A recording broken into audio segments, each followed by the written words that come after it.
नमस्कार. तर मित्रांनो, मुख्यमंत्री माझी लाडकी बहीण योजनेतील सर्व पात्र महिलांना हे लाभ मिळणार आहेत. हे 3,000 रुपये जे आहेत ते मिळणार आहेत.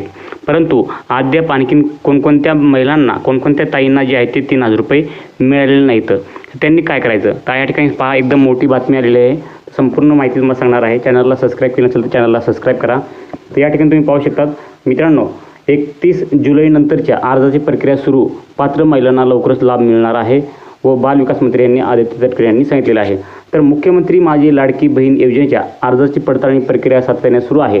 ज्या महिलांनी 31 जुलैपर्यंत, नीट लक्षात घ्या मित्रांनो, 31 जुलैपर्यंत ज्यांनी अर्ज केला होता त्या पात्र महिलांना लाभ देण्यात आला आहे.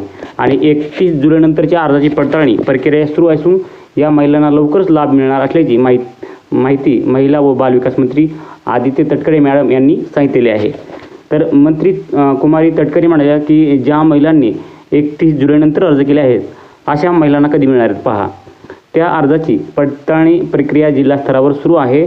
जिल्हा स्तरावरील प्रशासकीय मान्यता होऊन पात्र महिलांचा डेटा विभागाकडे येतो. त्यानंतर ही यादी लाभ देण्यासाठी बँकेकडे पाठवली जाते. त्यामुळे लवकरच 31 जुलैनंतरच्याही पात्र महिलांना लाभ मिळणार आहे. तर ज्यांनी काही 31 जुलैनंतर अर्ज केले असतील त्यांना या ठिकाणी लवकरच मिळणार आहे. परंतु 31 जुलैच्या अगोदर ज्यांनी काही लाभ केलेले आहेत त्यांना त्या ठिकाणी लाभ देणं सुरू आहे. तर या ठिकाणी पहा, आतापर्यंत राज्यभरातून या योजनेसाठी 2,06,14,990 अर्ज प्राप्त झाले आहेत. यापैकी 1,47,42,476 अर्ज पात्र ठरले आहेत. तर 42,823 अर्जाची पडताळणी सुरू आहे.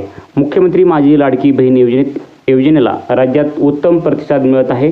आपल्या बँक खात्याला आधार लिंक करून घ्यावे आणि जास्तीत जास्त महिलांनी या योजनेचा लाभ घ्यावा असे आवाहन मंत्री कुमारी तटकरे मॅडम यांनी केले आहे. तर तुम्ही पाहू शकता मित्रांनो, या ठिकाणी संपूर्ण तुम्हाला माहिती दिली आहे. तुम्हाला सांगू इच्छितो की ज्यांनी 31 जुलैच्या अगोदर अर्ज केले होते अशांना पैसे टाकण्यास सुरू आहे. परंतु 31 जुलैनंतर ज्यांनी काही अर्ज केलेले आहेत त्यांच्यासाठी लवकरच पडताळणी प्रक्रिया सुरू आहे आणि लवकरच त्यांच्या खात्यावर जे आहे ते त्यांच्या बँक खात्यावरती पैसे जमा होणार आहेत. त्या अगोदर तुम्हाला कोणतं काम करायचं आहे की बँक खात्याला आधार लिंक करून घेणं गरजेचं आहे. तर तुम्हाला या ठिकाणी हे लाभ मिळू शकतो. अन्यथा तुम्हाला पण या ठिकाणी आणखीन पण तुम्ही या लाभापासून वंचित राहू शकतात. त्यामुळे तुम्हाला पहिल्यांदा जे आहे ते तुमच्या बँक खात्याला आधार लिंक करून घ्या, आधार सेडिंग करून घ्या तुमचं आधार कार्ड जे आहे, म्हणजे तुमच्या बँक खात्यामध्ये हे पैसे पडून जातील. जर तुम्हाला या ठिकाणी तुमचं आधार सेडिंग नसेल तर तुम्ही या ठिकाणी पोस्ट बँकेमध्ये जाऊन तुमचं पोस्टाची बँक लगेच खोलून घेऊ शकतात. तुमचं 2 दिवसामध्ये ते जे आहे ते तुमचं आधार सेडिंग होऊन जाते आणि ते आधार सेडिंगचे जे खाते आहेत त्या खात्यावर तुमचे जे पैसे आहेत, मुख्यमंत्री माझी लाडकी बहिणीचे पैसे जे आहेत ते तुम्हाला डायरेक्ट त्या खात्यावरती येऊन जातील. तर मित्रांनो, नक्कीच हा अपडेट तुम्हाला कसा वाटला? माहिती आवडली असेल तर व्हिडिओ लाईक करा, चॅनलला सबस्क्राईब करून असेल चॅनलला सबस्क्राईब करा आणि अशीच माहिती पाहण्यासाठी चॅनलला सबस्क्राईब करून ठेवा.